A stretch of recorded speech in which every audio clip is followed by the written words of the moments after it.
Then, there you go. There's some light combinations to Demis. So, it's Demis. Right hand and left hook there. Here we go again. Double hooks here from Herlin. Right up there and for a second. Dalawa ang inabangan ngayon ng mga boxing fans na pwedeng maging world champion. Ito ay ang dalawang Pinoy na nagpakita ng kanilang gilas sa kanilang mga laban, kung saan pareho nilang pinatulog ng maaga ang kanilang mga kalaban. Herlin. Right up there and for a second. Sa boxing event na ginawa ng Highland Boxing Promotion, ang main event ay itong dalawang Pinoy prospect kontra sa mga kilabot na boxers ng Thailand. Ang una ay itong si Ador Torres mga tol ng Magdalena Sorsogon, kung saan kumuha ito ng 6 na magkasunod na panalo sa Thailand. Lahat ay tinapos niya sa pamamagitan ng knockouts. Ang pinakahuli ay tinapos lang ni Torres sa round 2. Ito ay ang Thai champion na si Pantawit Chupirum at nadepensahan ng Pinoy ang Asian Boxing Federation welterweight title. Ang pangalawang main event naman ay itong pambato ng Bacolod City na si Herlan Gomez. Kumuha din ito ng 6 na magkasunod na panalo, kung saan ang lahat ng ito ay tinapos niya sa knockouts. At ang 5 dito mga tol ay naganap sa Thailand.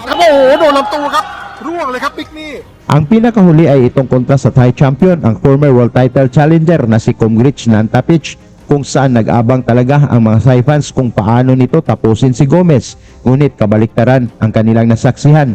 Tinapos ni Gomez ang kanilang champion sa round 2 at inangkin ng Pinoy ang WBC Asian Silver Bantamweight title.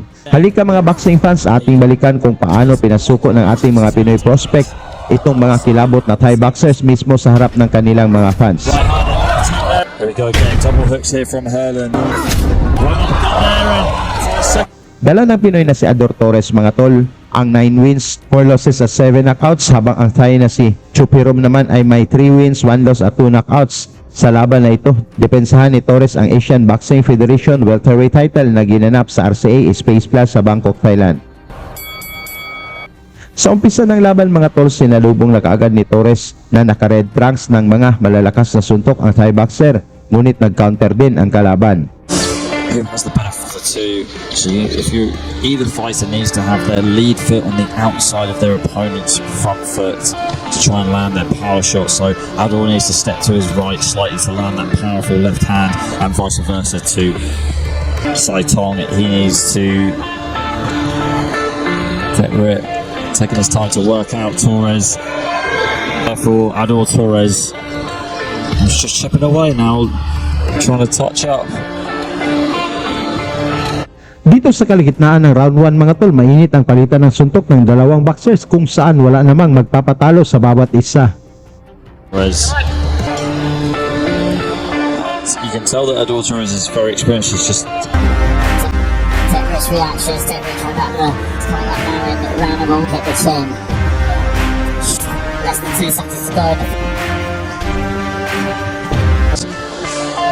Ador flinching here, trying to feint out the jab. Testing the reactions from Detrit, trying to land the left down the middle. It's like that, just hit the chin. Short, sharp shots there to the body from Ador Torres. Less than 10 seconds to go in the first round. And Ador Torres with it. Dito sa ikalawang round mga tol, agresibo na ang dalawang fighters, kung saan sigawan naman ang mga Thai fans para sa suporta sa kanilang pambato. Filipino fighter, right hook to the body there from Torres, going down low again with a left straight from Torres as well. So here we go, there's that, just touching away and landing with power with the right hook. Left hook to the upstairs and left hook to the body there again. There you go again, big. There's a left hook to the body there, slightly caught Demis off. There you go again. Landed some light combinations too. Mula sa malakas na pinakawalan ni Torres mga tol, bagsak ang Thai champion. Dahil sa tindi ng tama, hindi na ito nagawa pang tumayo. There you go. Landed some light combinations too, Detrit. Juan mga bay ay bagsak ang challenger, at sa tindi ng pinsala nito sa kanyang bodega mga bay ay hindi na ito nakatayo sa bilang ng referee, at dito nga mga bay ay matagumpay na nadepensahan ng Pinoy. Flush to the body and Detrit is Nakuha ni Torres mga tol ang panalo via knockout sa round 2 at naiuwi ang Asian Boxing Federation title. Sa isa pang main event sa laban na ito mga tol, dala ni Herlan Gomez ang record na 10 wins, 1 loss at 8 knockouts. kontra sa future world champion ng Thailand na si Nantapich na may 32 wins, 8 losses at 23 knockouts. Paglabanan nila ang WBC Asian Silver Bantamweight title kung saan sa laban na ito mga tol, sinigurado ng mga Thai na makabawi sila sa Pinoy na si Gomez. Sa round 1 mga tol, parehong orthodox ang dalawang boxers kung saan ang Pinoy na si Gomez ang naka-white and red trunks habang blue naman ang suot ng Thai champion. Right hand there from Herlin. From what I remember from Herlin, it's making me remember like his fellow right hand connects to Herlin as he goes. During Ador Torres, he's not wasting any time in putting a lot of power behind all of his shots so far that he's been throwing at Concrete.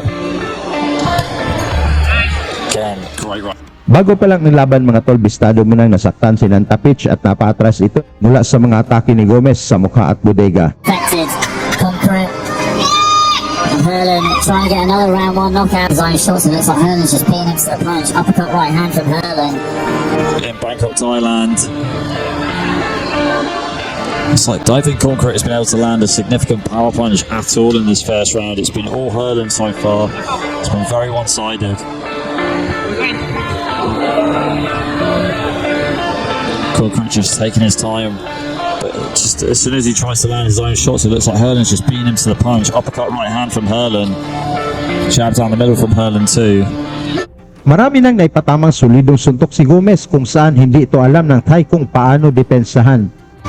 Then uppercut there from overhand right there from Herlin, and that's it. Concrete off balance. And again, Herlin putting on the right hand and uppercut. Right uppercut here from Herlin. Cut there from Overhand right there from Herlin, and that's it. Concrete off balance.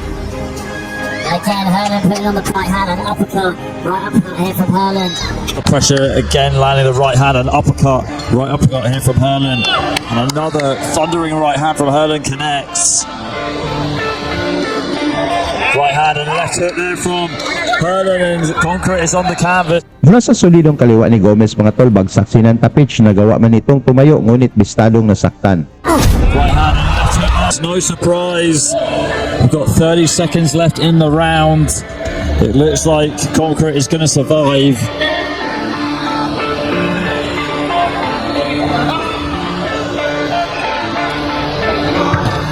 Here we go again. Double hooks here from Herlin. Right uppercut there, and for a second time, and that's it. Being Mula sa mabilis na uppercut ni Gomez, bumagsak ulit ang Thai boxer. Dahil sa tindi ng tama, inawat na kaagad ng referee ang laban. Nakuha ni Gomez mga tol ang panalo sa pamamagitan ng knockout sa unang round at naging WBC Asian Silver Bantamweight Champion. Tungkol naman sa pinakita ng dalawang boxers natin mga tol, may chance kaya itong mag-world champion? Pag-usapan na lang natin yan sa baba at salamat sa inyong suporta. Lagi niyong sundan, huwag magpapahuli. Pag-usapan ay bakbakan, balita niya at laban. Mga Pinoy na di nagpapagapi. Salamat sa mga suporta na lagi nandyan.